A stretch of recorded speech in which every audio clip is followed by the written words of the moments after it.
નમો અરિહંતાણમ નમો સિદ્ધાણમ નમો આયર્યાણમ નમો ઉવજ્જાયાણમ નમો લોહે સવ્યસાહુણમ એસો પંચનમુક્કારો સર્વભાવપણાસનો મંગલાણં ચ સવ્યસિમ પડમં હવૈ મંગલમ કંઠે ધર્ણેન્દ્રે ચ સ્ફુચિतं કર્મ કુર્વતી પ્રભુસ્તુલ્ય મનોવૃત્તિ પાર્શ્વનાથ શ્રીસ્તુવમ कुन्दिन्दुमुखीरतुषारवन्ना सरोजहत्था कमले निसन्ना वायिसिरिपुत्थयवगहत्था सुहायसामसयापसत्ता अंगूठे अमृतवसे लब्धितणामण्डार श्री गुरु गौतम समरी वांछित फलदातार वांछित फलदातार वांछित फलदातार।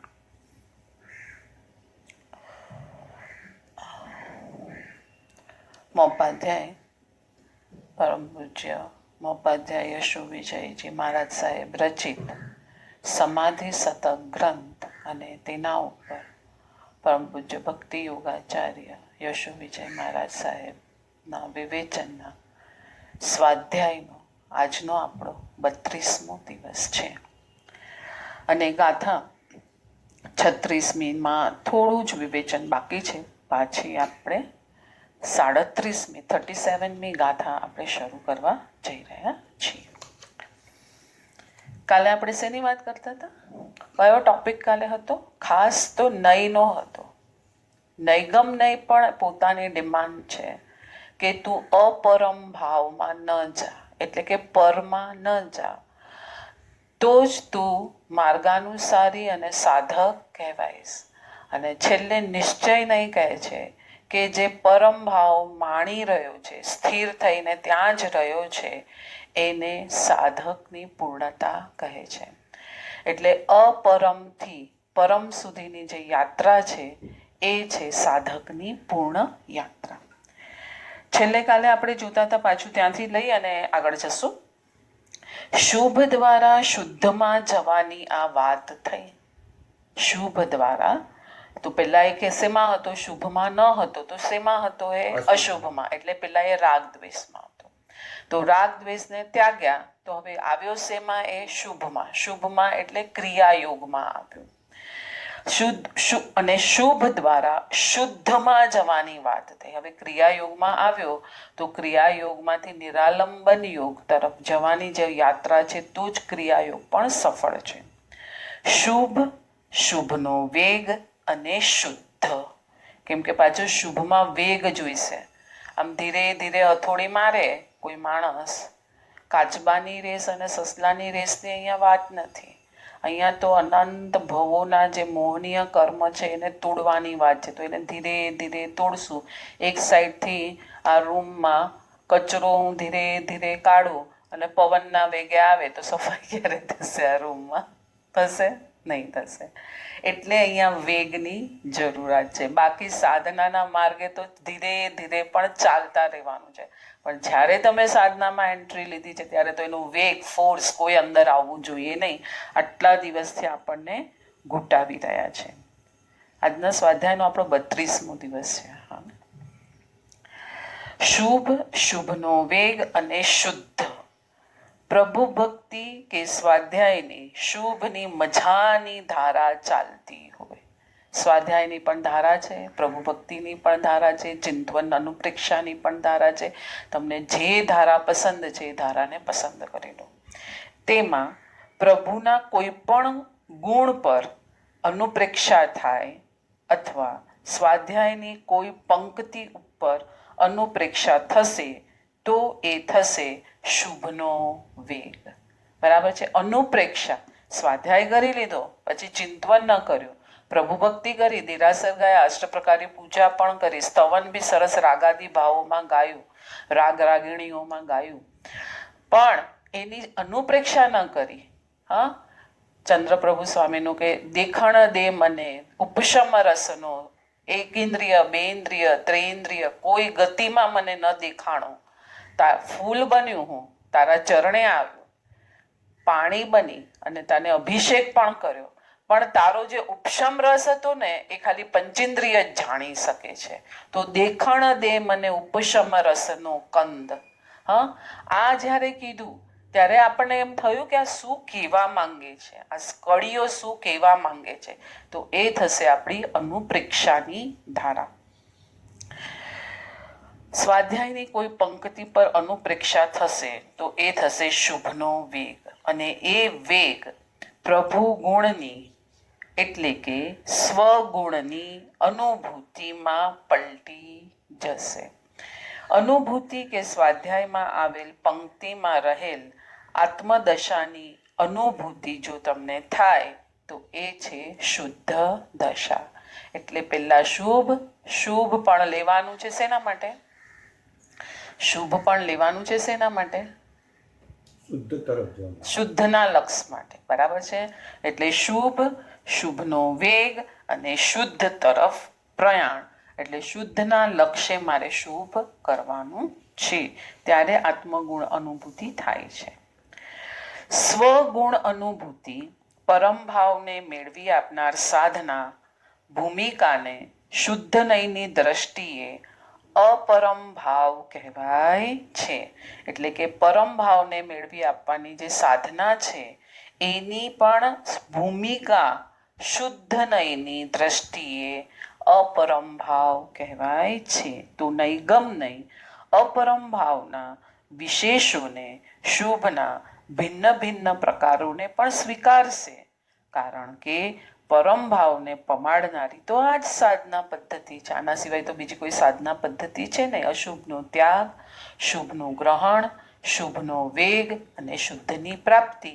તો નૈગમ નહીં પણ અપરમ ભાવને છોડ્યો છે તોની વાત કરશે. તો એ પ્રમાણે જો તું ચાલી રહ્યો છે, તું પણ તને છેલ્લે નિશ્ચય નહીં પરમ ભાવમાં સ્વગુણ અનુભૂતિમાં ડૂબવાની પ્રક્રિયાને જ સાધના તરીકે લેખશે. આ બે વાક્ય આપણે આપણા જીવનમાં ઉતારવા યોગ્ય છે. પાછું બોલું છું, નૈગમ નહીં અપરમ ભાવના વિશેષોને શુભના ભિન્ન ભિન્ન પ્રકારોને પણ સ્વીકારશે. કોઈને સ્વાધ્યાય ગમે છે, કોઈને વયાવચ્ચ ગમે છે, કોઈને ચિંતવન ગમે છે, કોઈને પ્રભુ ભક્તિ ગમે છે. અસંખ્ય યોગ સ્થાનકો આપ્યા છે સાધનાના. એમાંથી અપરમ ભાવને તોડાવી અને પરમ ભાવમાં જવા માટે તમે જે પણ યોગ સ્થાનક ઉપાડ્યું, જે પણ ક્રિયા યોગ ઉપાડ્યું, એને નૈગમ નહીં સ્વીકારે છે, કારણ કે પરમ ભાવને પમાડનારી સાધના છે. તો હવે આપણે સાધના કરીએ છીએ, રોજ 2 થી 3 કલાક આપણે કાઢીએ છીએ અષ્ટપ્રકારી પૂજા કરવા માટે, સામાયિક કરવા માટે, પ્રતિક્રમણ કરવા માટે, સ્વાધ્યાય કરવા માટે. લક્ષ્ય બાંધીને કાર્ય કર્યું તો ડેસ્ટિની આવશે. 2 પ્રકારના માણસો છે. આપણે આ જ સ્વાધ્યાયના આગલામાં જ આપણે વિચાર કર્યો ને, 2 પ્રકારના માણસો છે. એક મોર્નિંગ વોકર છે, એની ડેસ્ટિની ફિક્સ નથી, એને જે બાજુ જવું હશે એ બાજુ જશે. અને એક કોઈના ઘરે જવા માટે ડેસ્ટિની ફિક્સ કરેલો માણસ છે, એ ગમે તેમ જશે તો ચાલશે ને? નહીં. બસ જો આપણને વ્યવહારની બધી જ વાતો ખબર છે, તો હવે મારે મોક્ષ માર્ગમાં આગળ જવું છે, તો એ ડેસ્ટિની મેં ફિક્સ કરી હોય તો શુદ્ધના લક્ષ્ય કરેલો શુભ ભાવ મારો સફળ છે, નહીતર મારો એ ભાવ પણ અસફળ છે. કેમ કે મારું લક્ષ્ય જ નથી. હું ગમે ત્યાં ચાલુ છું તો એનું કઈ મને મિનિંગ નથી.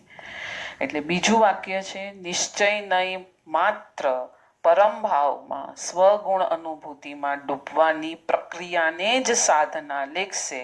નૈગમ નહીં શુભ પણ શુદ્ધના લક્ષ્ય કરેલી સાધનાને સ્વીકારે છે.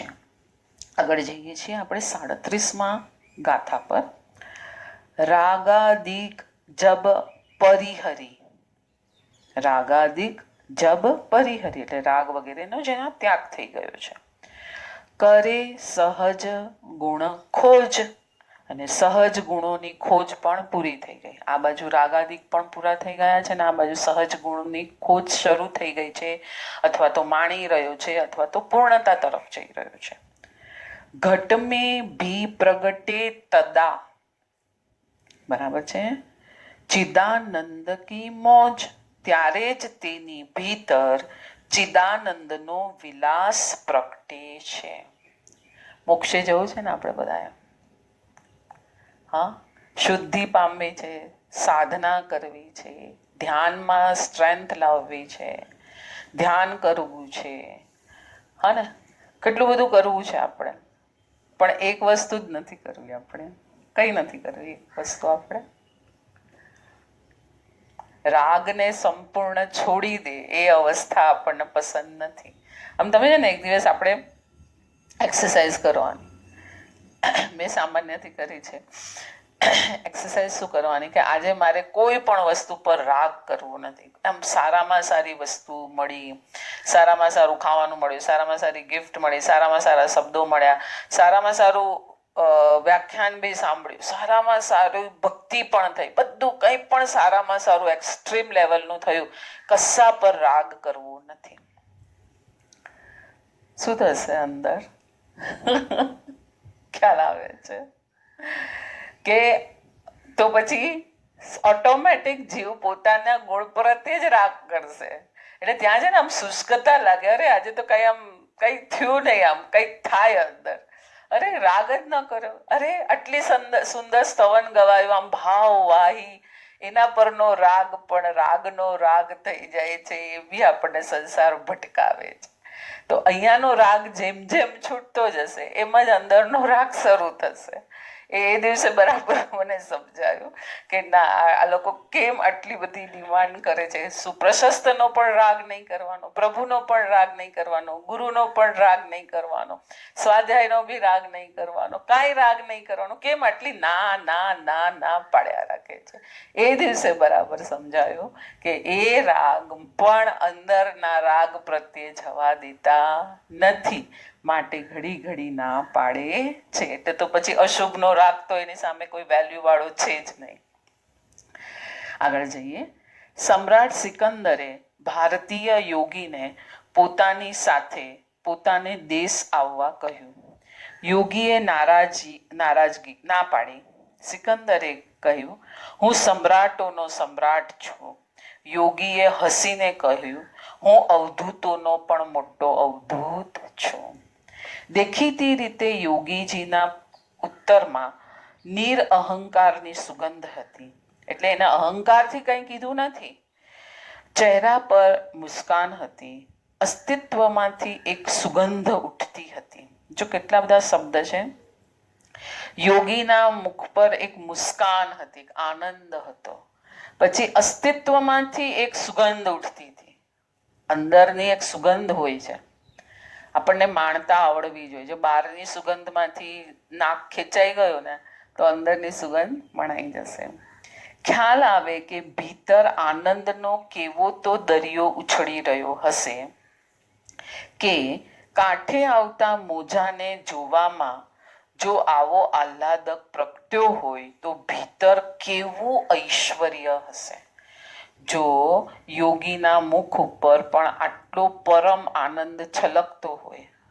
યોગી અહીંયા 7મા ગુણાસ્થાનકે 6-7મા ગુણાસ્થાનકે રમતા સાધુઓ, અથવા તો સમ્યક દ્રષ્ટિ ભીતરી દુનિયાને માણતા સાધકો, અને છેલ્લે પ્રભુ તો મહાપરમ યોગી છે. એટલે તો આવે છે ઉપસમ રસનો કંદ. કંદ કીધો છે પ્રભુને કે એ કંદમાંથી હર સમયે ઉપસમ રસ ઝર્યા રાખે છે. તો કે જો બહારની દુનિયામાં આટલો મોટો આનંદ અને આહ્લાદક અને આ દેખાતું હોય તો અંદરનું ઐશ્વર્ય તો કેવું હશે. એટલે તો કાલે આપણે સ્વાધ્યાય કર્યો એમાં આવ્યું ને કે એક બહારના પ્રભુની પ્રતિમાના ગુણો ગાય છે, પછી એ ગુણોમાંથી જેને થશે કે આટલું બધું મળ્યું ક્યાંથી પ્રભુને, એટલે ઓટોમેટિક અંદરની દુનિયા પર જવાઈ જશે. પરમતારક શાંતિનાથ પ્રભુના સ્તવનામાં ઉપાધ્યાય યશો વિજય મહારાજ સાહેબ ભીતરની દુનિયાના ઐશ્વર્યની વાત લઈ આવ્યા છે. હમ મગન ભય પ્રભુ ધ્યાન મેં, કેટલી વાર ગાયું છે આપણે આ સ્તવન? હમ મગન ભયે પ્રભુ ધ્યાન મેં.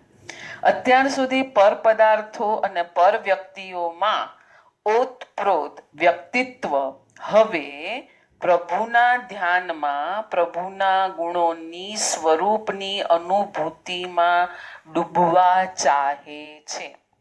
અત્યાર સુધી આપણે ક્યાં હતા? પરની દુનિયામાં, પરના આનંદમાં. હવે પ્રભુના ગુણમાં અને સાથે પોતાના સ્વ, ખાલી શુભ કરવાનું નથી. મેં શું કીધું, ખાલી આપણે શુભનો રાગ કરીએ છીએ ને તો બી અંદરનું નથી માલ મળતો. શુભથી અંદરના માલનું સાથે ફિક્સ કરી જ રાખવાનું છે. બહારના પેકિંગથી આપણને મતલબ કે અંદરના માલથી મતલબ. બહારનું પેકિંગ ગમે તેટલું રૂપાળું હશે, છોકરાઓ કેવી મસ્તી એકબીજાને કરે ને, આમ બહાર કેટલું ફાઇન બોક્સ ડેકોરેટ કરે ને પછી અંદર એક નાની પેન આપે ગિફ્ટમાં મસ્તી કરવા એકબીજાના ફ્રેન્ડ્સની. હા, તો પેલાને તો લાગે હા હા કેટલું હશે, કેટલું હશે, આટલું ફાઇન બોક્સ છે, પેકિંગ છે, અંદરથી પેન નીકળે. તો એના જેવું આપણે નથી કરવાનું. એ ડૂબવાની ક્ષણોમાં શું ઘટિત થાય છે? જ્યારે હમ મગન ભયે પ્રભુ ધ્યાન મેં, ત્યારે શું થવું જોઈએ એ ડિમાન્ડ છે. મોપાધ્યાય યશુ વિજય મહારાજ સાહેબનું આજે રચિત સ્તવન છે એની વાત કરીએ છીએ. બિસર ગઈ દુવિધા તન મન કી. શું થયું? બિસર ગઈ દુવિધા તન મન કી. ન તો શરીરના સ્તર પર કોઈ દુવિધા અને તાણ રહે કે ન તો કોઈ મનના સ્તર પર દુવિધા અને તાણ રહે. પ્રભુના ગુણોમાં ડૂબીને જ્યારે સાધક પોતાની ભીતર ડૂબ્યો અને પોતાના ગુણોનો રસાસ્વાદ તેણે માણ્યો, ત્યાં પીડાનો અસ્તિત્વ કેવું? અંદર પીડા છે? આત્મામાં છે કોઈ પીડા? આત્મામાં કોઈ દુઃખ છે, દર્દ છે? તો ક્યાં છે દુઃખ અને દર્દ? આત્મામાં તો છે, નથી આત્મામાં તો ક્યાં છે? આત્મામાં નથી તો ક્યાં છે? શરીરના સ્તરે આ બધું કાર્યક્રમ ચાલે છે ને એનો જ્ઞાતા બને છે આત્માનું જ્ઞાન. ત્યાં તો ફક્ત ચિદાનંદની મોજ છે. ચિદ એટલે આનંદ, આનંદ ચિદ એટલે જ્ઞાન અને આનંદ. આનંદ એટલે શું? તો આનંદની વ્યાખ્યા અહીંયા બતાવી છે. અસંગથી જન્મેલ સુખ તેને આનંદ કહેવાય છે. શેનાથી આનંદ આવ્યો? સંગથી કરેલ સુખને આનંદ નથી કહેવાતો. તો એને શું કહેવાય છે? સંગથી કરેલ સુખને શું કહેવાશે? પરદ્રવ્યથી મળેલું સુખ. હા, તો એને શું કહેશું? પરદ્રવ્યથી મળેલા સુખને શું કહેશું? આપણે આપ્યું છે શાસ્ત્રમાં, અહીંયા લખ્યું નથી. અને આપણે તો બધા સાથે જ સ્વાધ્યાય કરીએ છીએ એટલે હું હમણાં મારી બુદ્ધિ પ્રમાણે જે કાંઈ મને થોડું સૂજી રહ્યું છે એ કહેવાનો પ્રયત્ન કરું છું. સંગથી મળેલ સુખને સાતાવેદનીય કહેશું. કેમ કે નો કર્મ એ પોતાનું રૂપ બતાવ્યું ને, કર્મનો ઉદય આવ્યો અને બહાર કંઈક વસ્તુ મળી અને એનાથી મેં એક આનંદ માણ્યો, તો એ શું થઈ ગયું? શાતાવેદનીય. બરાબર છે? અને અસાતા બી થયું. ઈષ્ટનો સંયોગ થયો તો સાતા થયું. મને ગમતી તમે ગિફ્ટ લાવ્યા તો મને સાતા થઈ, ને મને ગમતી ન ગિફ્ટ લાવ્યા તો તમે મને અસાતા થઈ. એટલે સંગથી જ્યારે કાંઈ પણ ઉત્પન્ન થાય છે એને સાતા કે અસાતા કહેશું. જ્યારે અસંગથી કોઈ વસ્તુનો સંયોગ, બહારની કોઈ વસ્તુનો સંયોગ નથી, ફક્ત પોતાના ગુણનો જ સંગ છે. એટલે પરની આખી દુનિયા અસંગ થઈ ગઈ. પોતાના ગુણના સંગમાં છે તેને જ સુખ કહેવાય છે. સુપર, કેટલી ફાઇન વ્યાખ્યા છે. પદાર્થો કે વ્યક્તિઓના સંગ વડે જન્મેલ રતિભાવને, હા અહીંયા ગુરુજીએ તો રતિભાવ કીધું, મેં તો વળી સાતાવેદનીય અસાતાવેદનીય કીધું. રતિભાવ જ થયો ને, ઈષ્ટનો સંયોગ થયો એટલે તો એ રતિભાવ થયો. તો મોહનીય કર્મનું ડિપાર્ટમેન્ટ છે. તો મોહનીય કર્મને સુખ કઈ રીતે કહેવાય? મોહનીયને તો આપણે આમ પણ કેટલા બધા ખરાબ ખરાબ નામો આપ્યા છે, તો એને કેવી રીતના આપણે સુખ કહેશું? હે ને? તો અહીંયા શું કહે છે? પદાર્થો કે વ્યક્તિઓના સંગ વડે જન્મેલ રતિભાવને સુખ કહેવાય, સંગજન્ય સુખ. પરંતુ ગુણો પરના અનુરાગને કારણે જે સુખ જન્મે છે તે છે અસંગજન્ય સુખ અને આનંદ. એટલે રતિ મોહની અને પોષી અને આપણે એને સુખ જો માનતા હોઈએ તો એ તો મહામિથ્યાત્વ છે. કે મિથ્યાત્વમાં તો તોડવાનું છે, મોહનીય તોડવાનું છે, મોહનીય ગમે છે એને આપણે સુખ કહીએ છીએ. આગળ જઈએ. અનુરાગને પછી અનુભૂતિમાં પલટાવી શકાશે. જ્ઞાનની અનુભૂતિ આનંદની અનુભૂતિ. જ્ઞાન જ્ઞેયોમાં, પદાર્થો કે વ્યક્તિઓમાં ડૂબશે. જ્ઞાન એટલે આપણું આત્માનું જ્ઞાન. જ્ઞેય એટલે બહાર આખી દુનિયા, બધા જ્ઞેય એટલે જે બી દેખાય છે બધી વસ્તુઓ, એને જ્ઞેય કહીશું. એટલે જ્ઞાન જ્યારે પદાર્થો કે વ્યક્તિઓમાં ડૂબશે તો રાગ અને દ્વેષનો જ લેપ થશે. પણ માત્ર જણાય, જેને જાણો છો એમાં રાગ દ્વેષ ન હોય. આપણે કહીએ ને, મારે જે ગામ ન જવું એ ગામનો માર્ગ હું કેમ પૂછું. આપણામાં લોકવાયકા છે ને, જે ગામ ન જવું એનો માર્ગ ન પૂછો. તમારી નજરમાં તો આ રૂમમાં મારી કેટલી બધી વસ્તુઓ પડી છે આપણી, તો બધી આવે છે કેમ કે એ બધા જ્ઞેય છે, બધા પદાર્થો છે. તો એ બધા પર હું રાગ કરીશ? ના. મને જે જોઈશે એના પર હું રાગ કરીશ. તો પણ અહીંયા એ જ સાધના પલટાવો કે એ જોઈએ છે તો પણ રાગ શાના માટે? તને જોઈએ છે, તું જ્ઞેય તરીકે એને વાપરી લે. વસ્તુ છે, તને જોઈએ છે તેને વાપરી લે.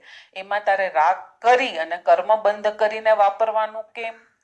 વાપરવાની પ્રભુએ ના નથી પાડી, પણ તું એનો ખાલી જ્ઞાતા દ્રષ્ટા છે. આ મને આ રીતે ઉપયોગી છે, બહુ સારું છે, બહુ ખરાબ છે, આ ન હોય તો આમ ન થાય, આ હોય તો આમ થાય. આ બધી ઘટનામાંથી તું બહાર આવી જા. જ્ઞાતા ભાવની અનુભૂતિ. સવાસો ગાથાના સ્તવનની એક કડી છે. જ્ઞાયક ભાવ જે એકલો, શું કે છે? જ્ઞાયક ભાવ એકલો જ્યાં હોય, ગ્રહે તે સુખ સાધે. એટલે જ્યાં જ્ઞાયક જ ભાવ હોય, વસ્તુ બધી છે, વસ્તુથી છૂટીને તમે ક્યાં જશો? તમે કહો છો ને, જંગલમાં જઈને પણ શું કરશો? કઈ સાધના કરશો? બધી વસ્તુ તો બધી અહીંયા રાગાદી ભાવમાં પડેલી છે, હર સમયે ત્યાં ઉત્પન્ન થશે અને તેનો રાગ થશે. મેં આને છોડ્યું. ગુરુજીએ પેલામાં આમાં આવ્યું ને, કથા આપણે લીધી ને, હું આટલો મોટો હતો, હજી તો એના મનમાં બધા ભારો લઈને ચાલે છે, તો સાધક કેવી રીતના બનશે? મેં આટલું છોડ્યું, આમ છોડ્યું, આ ત્યાગ કર્યો, આ ત્યાગ કર્યો. કંઈ નહીં, હું આવી ગયો કોરો કટ. હવે મારે શું કરવાનું છે એ તમે મને સમજાવો.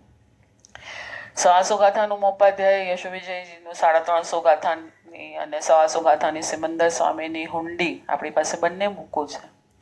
લેજો તમે વાંચનમાં ક્યારેક. બહુ સુંદર છે, અતિ સુંદર છે, સ્વાધ્યાયને લાયક. અને આની જેમ જ એમાં તો પહેલાના 125 ગાથામાં તો સ્ટાર્ટિંગના મને લાગે છે એમાં બી પ્રકાશ, એવી રીતના પહેલો પ્રકાશ, બીજો પ્રકાશ કે એવી રીતના જે કે એ સદગુરુ કેવા હોવા જોઈએ. અહીંયા જે સદગુરુ સાધક એની જે વાતો ચાલી રહી છે આમાં, તો ત્યાં સદગુરુ કેવા હોવા જોઈએ કે ખાલી આત્માની વાત જ તને શીખવાડે, બીજી કોઈ વાત શીખવાડે નહીં, એ સદગુરુ હોય. મને બીજો એક પ્રસંગ યાદ આવે છે આમાં પાછો. આપણે ખબર છે એક જગ્યાએ ગયા હતા સાંભળવા, ત્યારે એમણે સરસ કીધું હતું, હિન્દીમાં આપણે ગયા હતા સાંભળવા, કે શિષ્યને તરસ લાગી અને ગુરુ પાસે આવ્યો અને ગુરુ કે છે એટલે ગુરુ પૂછે છે કેમ ઊભો થયો? તો કે ગુરુજી પાણી પીવું છે, એટલે હું પાણી, આજ્ઞા લે છે. આ બધા વિનિત શિષ્યો હતા એ કાળના. અહીંયા તો ગુરુએ આજ્ઞા લેવી પડે. તો કે ગુરુજી હું પાણી પીવું. અને ગુરુજી ભી ત્યારે કોઈ સ્વાધ્યાયના એક્સ્ટ્રીમ પોઈન્ટ પર પૂછ્યા હશે. શિષ્યને કહે છે આવો અહીંયા, આવો મારી પાસે બેસ અહીંયા. ગુરુજી કે મને પાણી પીવાની આજ્ઞા આપી અને પાછા અહીંયા બેસાડે છે, કેમ ગુરુજી? શું થયું હશે? બેઠો, શિષ્ય બેઠો. તો કે છે કે તને હમણાં જે તરસ લાગી છે એ કેટલા સમય રહેશે? તો કે હવે પાણી પી લઈશ એટલે મટી જશે. પાછી તો કે હા, પાછા કલાક પછી પાછું પાણી પીશ તો પાછી મટી જશે. એટલે કે દુઃખ ઉત્પન્ન કરી અને તું સાતા મેળવે છે, દુઃખ ઉત્પન્ન કરી અને તું સાતા મેળવે છે. ચલો તું અહીંયા મારી બાજુમાં બેસ, તારી ભવની પ્યાસ હું મિટાવી દઉં. હા, ભવની પ્યાસ મિટાવી દઉં, તને પાણી પીવાનું મન જ ન થાય, ચાલ એવું કરી દઉં. શિષ્ય શું કહેશે? ભાઈ હમણાં તો આ તરસ મિટાવો, પછી જોશું એનો પ્રોગ્રામ, પછી સેટ કરશું. હમણાં તો મને પાણી પીવું છે. એટલે આપણી દ્રષ્ટિ એટલે એ ગુરુ કેવા હશે. આપણી વાત એ હતી કે સવાસો ગાથાના સ્તવનમાં ગુરુ કેવા હોવા જોઈએ એની શોધ કર, એના શરણે જા, તને મોક્ષ માર્ગ મળ્યો છે, જૈન ધર્મ મળ્યો છે, લોકોત્તર ધર્મ મળ્યો છે, લોકોત્તર ધર્મના રૂટમાં શું છે એ તું સમજ, પછી તું કર. ચલો આપણે આગળ જઈએ ને તો બહુ બધું નીકળશે. આપણે આને ન્યાય આપવો છે.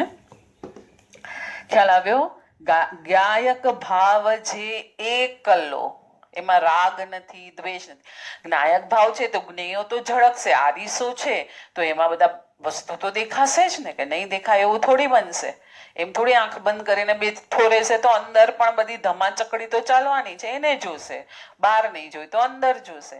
પણ ખાલી જ્ઞાયક ભાવ હોય, પોતાના જ્ઞાન ક્યાંથી નીકળે છે એને જ દેખનારો હોય, એને જ જોનારો હોય, આ ખાલી એ જ્ઞાયક ભાવ, તેમાં ન રાગ ન દ્વેષ ન કાંઈ, એ જ સુખ ગ્રહે છે, બીજું કોઈ સુખ ગ્રહી શકતું નથી. માત્ર જાણનારને જાણવો અને અનુભવવો. જ્ઞેયોને તો બહુ જાણ્યા, જાણીને રાગ અને દ્વેષ પણ કર્યો. હવે જ્ઞાતાને જાણવાનો સમય આવી ગયેલ છે. આ પૃષ્ઠભૂ પર હજી આ કડી આપણે આગળ લઈએ છીએ. રાગ દ્વેષનું શિથિલીકરણ, સહજ ગુણોની પ્રાપ્તિ, ચિદાનંદનો દિવ્ય અનુભવ. જો આખા સ્ટેપ્સ બરાબર બતાવે છે. પહેલા શું થઈ ગયું? રાગ દ્વેષનું શિથિલીકરણ. હવે મને રાગ દ્વેષ જોઈએ નહીં. જોઈએ નહીં કે છૂટી જવા જોઈએ? છૂટી જવા જોઈએ. સહજ ગુણોની પ્રાપ્તિ. ગુણ પ્રાપ્ત કરવા માટે સાધના કરવાની છે કે સહજ રીતે પ્રાપ્ત થઈ જાય એ સાધના. ચિદાનંદનો દિવ્ય અનુભવ. આ ક્રમ છે ભીતરી ગુણોની સુગંધને માણવાનો. આ જ ક્રમ છે, બીજો કોઈ ક્રમ.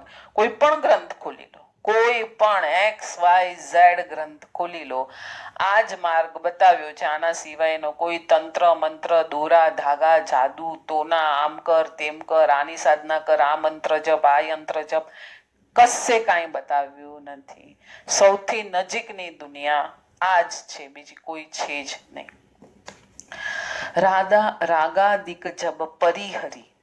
રાગ દ્વેષ અહંકારનું શિથિલીકરણ, ત્યારે સમરસનું વહી ઉઠવું.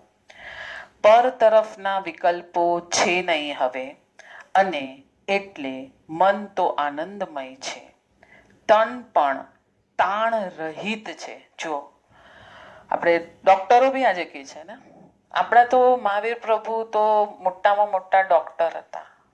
હું તો બધા મારા યંગસ્ટરને એમ જ કહું, કેટલી તમારી degree, best psychologist, best this તમે લઈ આવો, બધું મહાવીર પ્રભુમાં આપણે પ્રૂવ કરીને બતાવશું. અહીંયા એ જ આપ્યું. મન તો આનંદમય છે, તન તણાવ રહિત છે. મન અને તનને છે કનેક્શન. મનથી રોગની ઉત્પત્તિ થાય છે કે તનમાં પહેલા રોગ આવી જાય છે? હા ને? તો આયુર્વેદાચાર્ય, હોમિયોપેથિક બધા શું કહે છે? મનને શાંત કરો તો તમારા દવાની અસર થશે. અને જે લોહીમાં મનના રાગાદીના કારણે વિકારો ઉત્પન્ન થયા છે. આપણી જે ચક્રો છે ને, એ બધી આપણી ગ્લેન્ડ્સ છે. તો આપણામાં ચક્રની સાધના, પેલાના કાળના યોગીઓ ચક્રોની સાધના એને અચીવ કરવા માટે બહારની દુનિયા સાથે કનેક્શન તોડી નાખતા, અંદરનું માનતા. આજે રેકી વગેરે બી આના પેરેલલ ન કહેવાય. જૈન દર્શનની પેરેલલ અત્યારે કોઈ નથી. ખાલી એનો એક પાર્ટ પકડીને પણ આ લોકો રેકીને ક્યાંથી ક્યાં સુધી લઈ ગયા. અહીંયાથી બેઠા બેઠા તમે અમેરિકા રેકી મોકલાવી શકો છો, ત્યાંના પેશન્ટ્સને સાજા કરી શકે છે. આ તો વન પાર્ટ ઓફ જૈનિઝમ છે. આમાં આટલું બી સમજીને જો જૈનિઝમના પ્રેમમાં પડ્યા ને તો માલામાલ થઈ જવાય એવું છે. અહીંયા આપણે શું વાત કરતા હતા? સાત ચક્ર. તો સાત ચક્ર શું છે? આપણી બધી ગ્લેન્ડ્સને એક્ટિવ કરે છે. એટલે અમુક ચક્રને શાંત કરવાના છે, અમુક ચક્રને એક્ટિવ કરવાના છે, અમુક ચક્રમાંથી ઉર્જા વહેશે, અમુક ચક્ર તમને આખું વિશુદ્ધિકરણ વગેરે કરીને આપે છે તમારું. તો આ શું છે?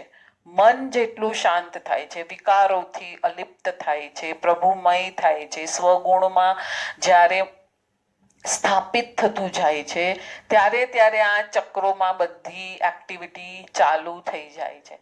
ચક્રને તમે સાધી શકો નહીં. તમારે તમારા રાગ દ્વેષને સાધવાના છે, એના પરનો કંટ્રોલ લાવવાનો છે, એના પર જે આ સાધનાઓ આપી છે એ પ્રમાણે ચાલવાનું છે. એટલે મનમાં જે પ્રમાણે તમારું બધું કાર્યક્રમ ફીડ કરીને ચાલે છે એ પ્રમાણે અહીંયા ચક્રોનો ઉઘાડ થતો જાય છે. અને જે પ્રમાણે ચક્રોનો ઉઘાડ થતો જાય છે, ગ્લેન્ડ્સની એક્ટિવિટી વધતી જાય છે, એ પ્રમાણે એને 10 દિવસ સુધી ભૂખ પણ ન લાગે અને મુખ ઉપર પરમ આનંદ આવે, મુખ ઉપર પરમ તેજ આવી જાય. તો આ બધું એની જાતે થાય છે. તમે ચક્રની સાધના ના કરી શકો, તમારે અંદરના રાગાદી ભાવોની જ સાધના કરવી પડે, એને જ તોડવા પડે, એનાથી જ દૂર જવું પડે. હવે અહીંયા શું કહે છે, આપણે આગળ જઈએ.